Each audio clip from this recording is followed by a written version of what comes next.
Well, hello everybody, welcome. We're excited to talk, investments with F Street today, and really just jump into kind of the wide variety of different investment opportunities that we have for your portfolio. Yeah, we're looking today on which investments are right for you. So we'll hop right into it. But before we get into that, we'll actually just kind of give you a better understanding of what F Street is. You'll see our owner and founder, Scott Lurie. If you go on our YouTube page, you'll see a bunch of videos with him on there talking about F Street and our different opportunities as well. But he always coins this term about planting money trees. The money trees are the different investments that we do here at F Street. We're a long-term wealth opportunity investment company, and we're always trying to plant those money trees so you can grow your generational wealth. We're in these three different verticals. We have our private debt fund, we have our industrial acquisitions and development, and then we also have our multifamily development and acquisitions as well. And then here's our team. See some of our beautiful faces on there. You'll see Scott Lurie, again, our owner and founder, and then our other principal, Josh Lurie, along with one of our other principals, Nick Young. And then we have a great crew of people behind us to help us with our investment opportunities and to help you build that generational wealth. Okay, which is the right investment for you? Now, you see all the stuff on the bottom. There's a lot there. We want you to focus right in the middle. Return type, time horizon, diversification. What type of return are you looking for? What income are you seeking? Are you seeking appreciation? Maybe a little bit of both. How soon do you want those returns? How quickly do you want an exit of your money? And diversification, what's your asset class? Do you want the private debt fund? Do you want a multifamily building? Do you want an industrial building? These are the three things that you kind of want to look at when you're trying to decide, what is the right investment for you. Now, Brian, I'll let you kind of talk about, what's our general thesis. We have general thesis for all of these types of opportunities, but I'll have Brian kind of talk about the opportunities from the development and acquisition side, or what we would consider our equity side of the business. Yeah, absolutely. Thanks, Mitch. And yeah, with all these investments, there's a lot of information, out there about, how to diversify properly, which returns to look for. There's always, someone out there with, that one secret tip that you need to know about investing. And really the fact of the matter is there's not one secret tip. It is about diversifying and putting lots of eggs in lots of different baskets and letting them grow over time into those money trees. Yep. So really what we try to do with each of our acquisitions and each of our developments here at F Street is provide an educational process to really lay out the different risks, the return profile of each of these investments, the time horizon of the investments, and each investment's different. Each investment is its own specific LLC, its own company that you are investing into.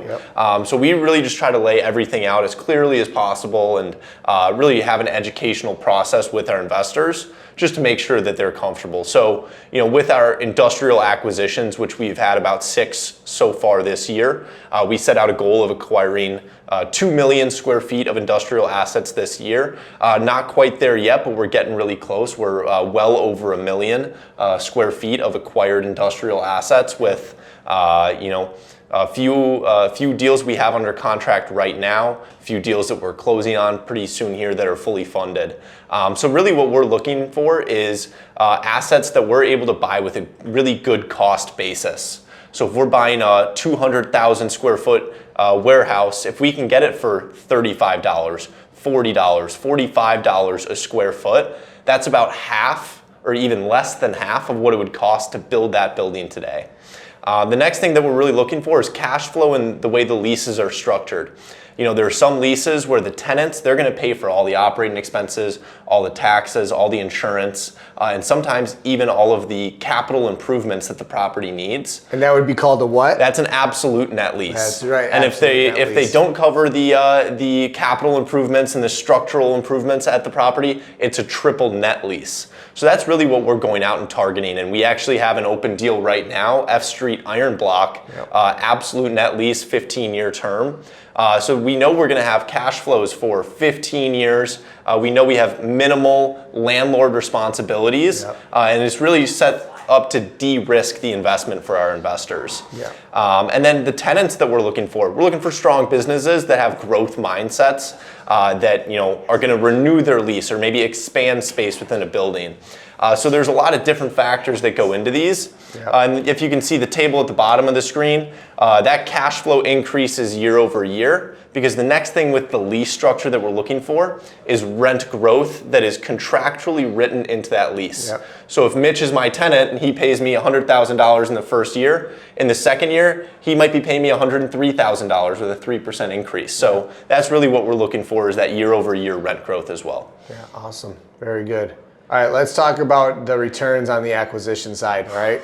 So I'll kind of let you hop into it, but just high level, cash on cash, equity multiplier, exit strategy, these are all terminology that you're going to have in here when you're looking at these types of deals, when we're acquiring properties, even on the development side. So why don't you just kind of quickly hop through those, what that kind of sounds like. Yeah, so cash on cash return is super simple. If you invest $100,000 and in that first year, Mitch, you invested $100,000 with me. In that first year, I distributed, let's call it $9,500 back to you. Yep. You'd have a 9.5% cash on cash return. Yep. So it's just annualized. What are you getting returned to you versus what did you invest at the beginning of the investment? Yeah, and for us here at F Street, we're looking to target around a 10% cash on cash return for our deals. How about the equity multiplier? Equity multiple, also super simple. This is once we sell the investment and we're looking back, hey, you invested in 2019, we just sold this asset today, so you own this asset for 6 years. We're gonna look at what did you invest, A, and then B, what did you get distributed throughout the life of the project, through all cash flows, through any refinances, and through the sale. So let's say if you invested $100,000 6 years ago and you've been returned $212,000, you would have a 2.12 times equity multiple. Yep. And then the last one is just the exit strategy. We have some assets that we acquire and that we get under contract, and they are what I would call legacy assets, assets that we are going to own for, call it 10, 15, 20 years with almost no real exit strategy, because we want to own that real estate, we want to own that land, and we want to collect cash flows. There's other assets. One deal that we did specifically, F Street, Fort Madison, we marketed that deal as a 14-month hold period, and we are planning on going forward with that business plan. Yep. Because we had some immediate value additive factors in that investment that make that a shorter investment strategy. Yeah, we got a question here too that we'll take on right away.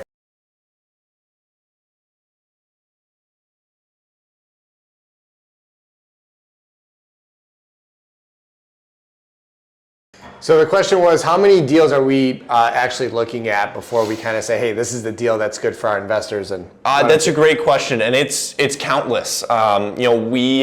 The process, the way it works, it's a funnel, just like really any other type of sales process or anything like that. We look at hundreds of deals, and then it moves to the next layer of the funnel. There's maybe 50 deals that we like, and we might submit LOIs, letter of intents, on those. They're non-binding contracts, but you sign them with the full intent that you're going to move towards a purchase and sale agreement. Yeah. And then from the LOIs, if you send out 20 of those, you might really only hear back on 3 to 5 of them, and then the ones that go to a purchase and sale agreement might be 1 of the 20. Yeah. So we're looking at hundreds of deals for each one deal that we bring to our investors, and really staying active in the marketplace, sticking to your numbers and sticking to your gut on where should we offer at this building, and staying firm at your price is one way that we're ensuring we're not overpaying for any of these investments. Yeah, when we're looking at these deals as well, when we're sending out those LOIs, we're doing it to the point where we know it's going to be a good investment for us and our investors. So when he's saying like, hey, we may put out 20 LOIs and only get 1 or 2 of them, that's because maybe they came back and tried to negotiate, the deal just wasn't a good deal for us anymore. So we're always trying to put the deals together that make sense for us and F Street and you as the investor. All right, so F Street development, and I'll let you hit down on this too, Brian. So, we got high level of what our development kind of looks like. We're looking at strategic sites. So right now, we have our Oak Creek project. We have in Oak Creek, Wisconsin, and West Bend, Wisconsin, and Brown Deer, Wisconsin. We have all these different projects that are going on right now. And we look at strategic sites. We look at Class A product. the execution model, where we're basically, building. We have in-house construction that we manage, and we make sure that they know the type of product that we're putting on the market. But I'll let you just kind of touch on a little bit too, just on what the development looks like for F Street. Yeah, ground up. We'll focus on multifamily development because that's what we have, more of open right now. Ground up multifamily development gives you access to one of the best investment classes in real estate, that Class A market rate multifamily. It holds value extremely well. It appreciates in value over time, and everyone needs a place to live, and especially where we develop, we're looking for places that have high absorption rates, meaning if 50 new apartments show up, those 50 apartments are going to get absorbed into the market quickly. We're also looking at markets where they have strong rent growth year over year. Similar to the industrial acquisitions, that's in one lease over 10 years that has 2.5%. Multifamily is one lease per year, and you just try to bump the rents each and every year.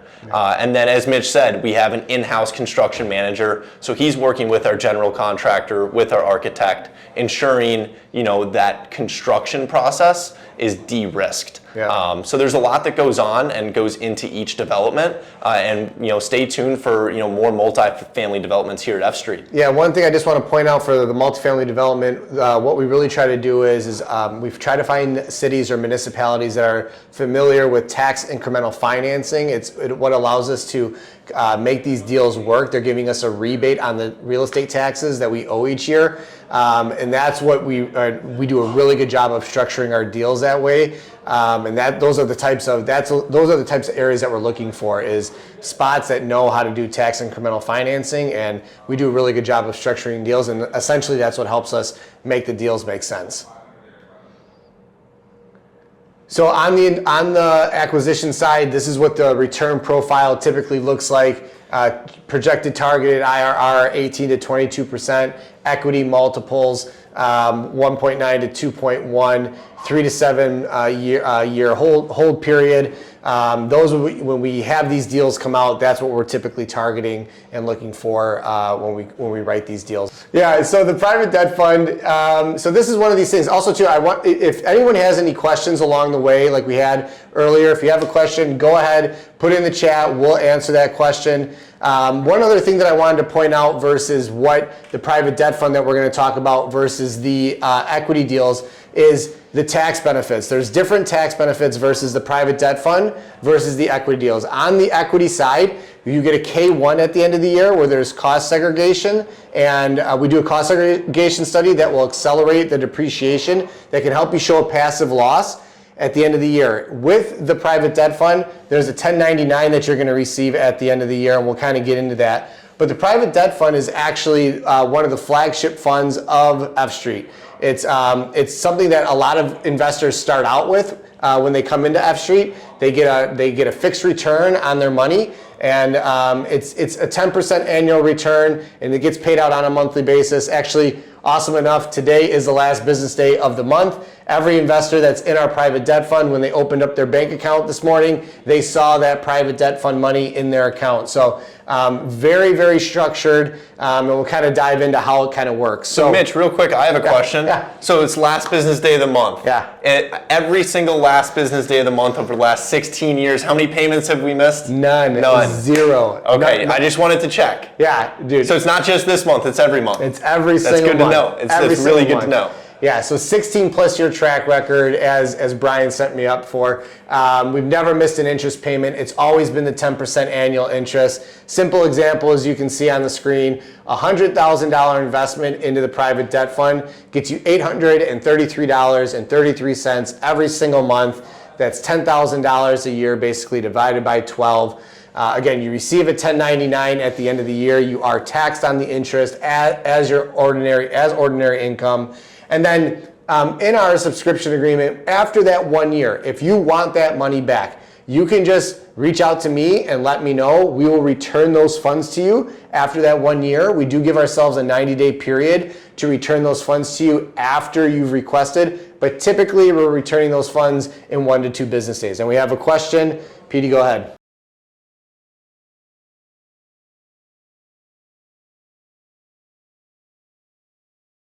Yeah.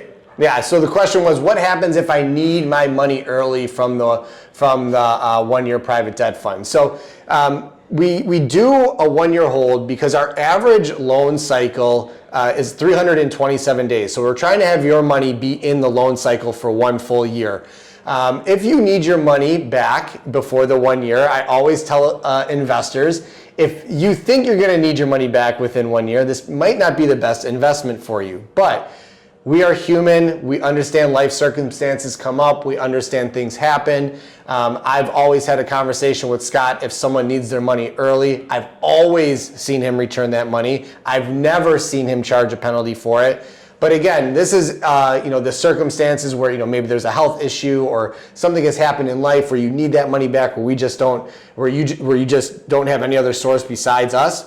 We will absolutely get that money back to you. But again, if you know that you're going to need the money in 6 months, in 9 months, this might not be the best investment. But if you know it's going to be for 1 year, this could be a really good opportunity for you. Mitch, I have another question. Yes. So after my first year, I invested $100,000. I get my 833.33 each and every single month. Yep. 12 months passes. Yep. Do I have to commit to another full year? Absolutely not. So that's what's the beauty of the private debt fund. After that 1 year, your money is basically liquid. Again, we give ourselves a 90-day period after we request that money back, and typically we get it back to you in 1 to 2 days. But after that 1 year, you can request it at any point in time, and you can go ahead and we'll get that money back to you. What's also really nice about the debt fund is that you can add money to the fund at any point in time. After you make your minimum investment, the minimum investment is $50,000.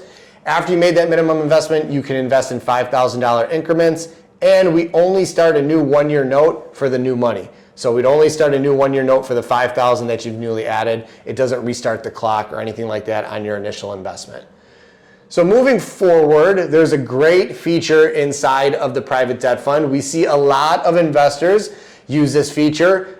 Particularly, a lot of them use it if they're using their self-directed IRA or solo 401k. So instead of receiving that monthly interest payment every single month, you can actually have that compound. So if you had $120,000 in the fund and your first interest payment was $1,000, instead of receiving that, you could tack that onto the principal, and now the next month you're going to earn 10% annual interest on $121,000. So it's a nice way to grow that money faster. It's a good way to build generational wealth, and it's a really nice feature, especially if it's within a self-directed IRA. And I say that because even if you are investing in the private debt fund and you're using the compounding feature and you're not using a tax or a retirement account, you are still taxed on that money. So if you use a self-directed IRA, you're going to be actually shielded from the 1099 at the end of the year, and you're going to be able to basically not have to, you're not going to have a 1099 if you're in a self-directed IRA. If you're not in a self-directed IRA and you are compounding, you still will be taxed on the interest. It's just a really great feature. Sorry, wrong way. All right. Fund benefits, again, what Brian had asked me the question before, 16 plus years of payments, never missing a payment. We continue to see demand in this market for the hard money company. The hard money co is the company that's attached to the private debt fund. It's the company that we use to loan out the money. We see super high demand. We have 350 to 400 loan applications a month that we are actually taking in every single month. This is stable. It's liquid after that 1 year. And again, those monthly returns are like clockwork every single month. And year to date, we are just under $5 million paid out to investors through the private debt fund. And Mitch, I do have one question. I'm going to throw you another curveball. I like doing this to you, so I need a hit. Are there any hidden fees associated with an investment in the private debt fund? A lot of things they say, hey, you're going to get these returns, and then it's fee, and then your returns are kind of skinny off of what was shown. What hidden fees are there in the private debt fund? Yeah, absolutely. Great question. And you just teed me up very well today. There are no fees whatsoever inside the fund. It's free to sign up for our investor portal. It's free to get accredited. Every single investor that comes into our fund must be an accredited investor, and you must be verified through a third party. That's free to do. The only thing that you're going to basically pay on is the interest that you are receiving through the 1099, through the government, no fees attached to anything, whether you're in an equity deal or you're in the private debt fund, no fees whatsoever. That's another beautiful thing about working with us. Now, the F Street War Chest. This is a great risk mitigator inside of the fund. There's about $11.5 million that we keep on our balance sheet.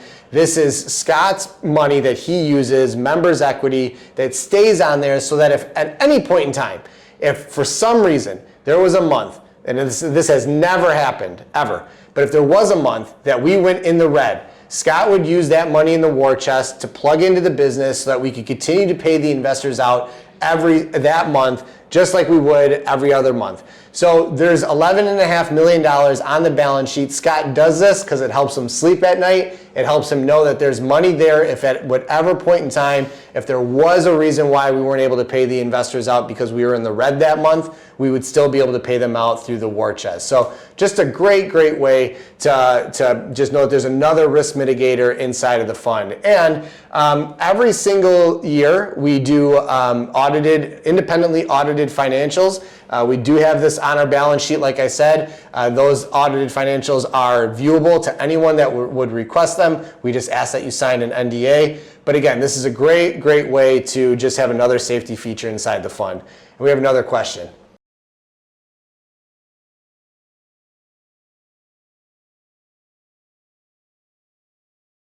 Yeah, so how else is the fund secured? So there's a few different ways. First off, we only go in first lien position on every single asset that we loan out on. So if at any point in time, if an investor stops paying their interest payments or stops communicating with us, we can take that asset over through foreclosure. That's a great way that the fund is secured. We also do an amazing job of underwriting these deals. We underwrite everything in-house here, and this is actually the first year in 2025, every single loan that we have loaned out in 2025, we have a 0% default rate right now. As of June 30th, we'll have July's obviously in a couple days because we're gonna audit July, but 0% default rate in 2025. That's never happened in our company history. Our underwriting processes continue to get better every single day, and we're only loaning out to really good borrowers and really good opportunities. So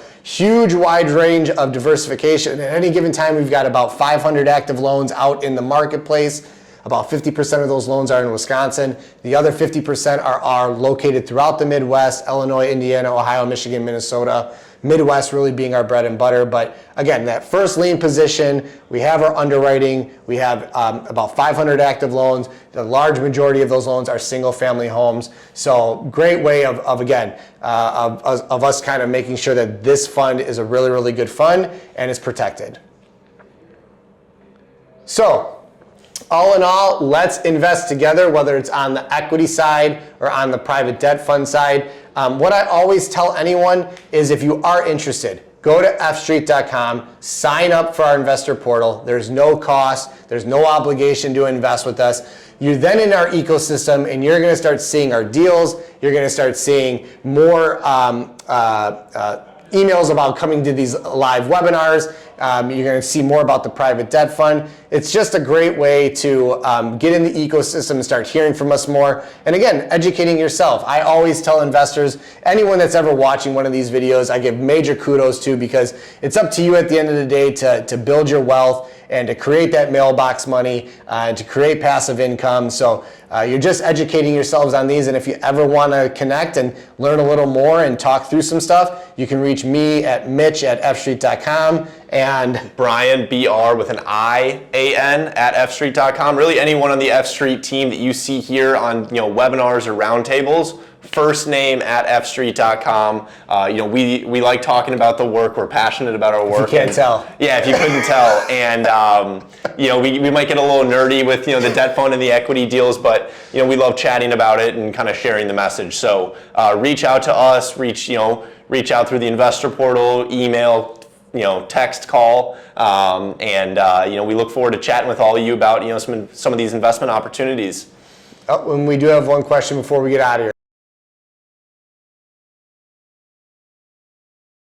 It's a great question. How do I become an accredited investor? So through our investor portal, which you can access by going to fstreet.com and then click join or sign in at the top right of the screen. That'll bring you into our investor portal. From there, we have offerings within the investor portal. That's where you actually sign up for the debt fund or these equity deals. One of the offerings is called Get Accredited. That will connect you with our third-party platform, Parallel Markets. Yep. It's a free and easy process. Parallel Markets will ask you either A, for a letter of accreditation if you have an existing letter, or B, they're going to ask you for proof of income or proof of assets. Yep. So if you make $200,000 a year for each of the last 2 years individually, or $300,000 and you're married, or you have $1 million in assets excluding your primary residence, yep. You are considered an accredited investor. Yep. So all Parallel Markets is doing is verifying this information, and then they'll produce you a letter of accreditation that lasts for 5 years. Yep. So if the process is a little tricky, which we try to make it as easy as possible, that letter lasts for 5 years. You can use that letter with us. You can also use that letter with other investment opportunities. We hope you use it with us as well. Yeah, and just real quick, if you have any questions on that, you can reach out to us. We also have a one-page template that we can send you that you can have a licensed financial advisor, a CPA, or attorney. They actually can just sign off that you're an accredited investor. That's typically the easiest, but not everyone has a CPA or a licensed financial advisor. But we can provide you a one-page template. They sign off on it, and then again, you're good for 5 years as an accredited investor.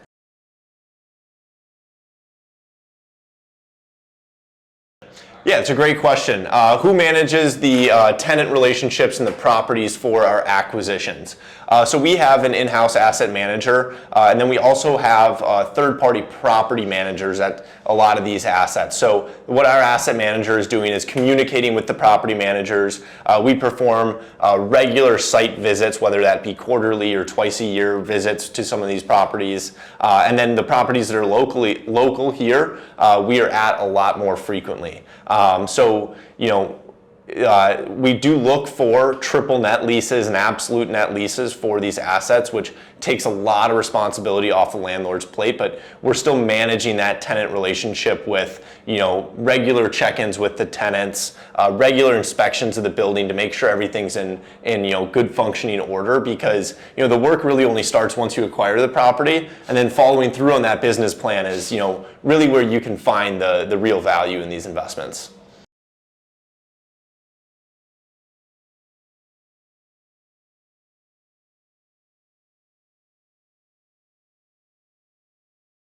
So someone asked, what are the next steps if you do want to invest? Again, very first thing, go to fstreet.com, sign up for the investor portal, get your accreditation. Once you're accredited, you're ready to rock and roll. You can invest in any of the deals that we have. We have an offerings tab, again, like Brian said, right on the website, right on your investor portal. You click invest now. It'll take you 5 minutes literally to sign up for any investment. Very, very easy to do. Again, any questions along the way, you can reach out to myself, Mitch. I'm the investor relations manager here. I work with all of our investors that come into any of our funds.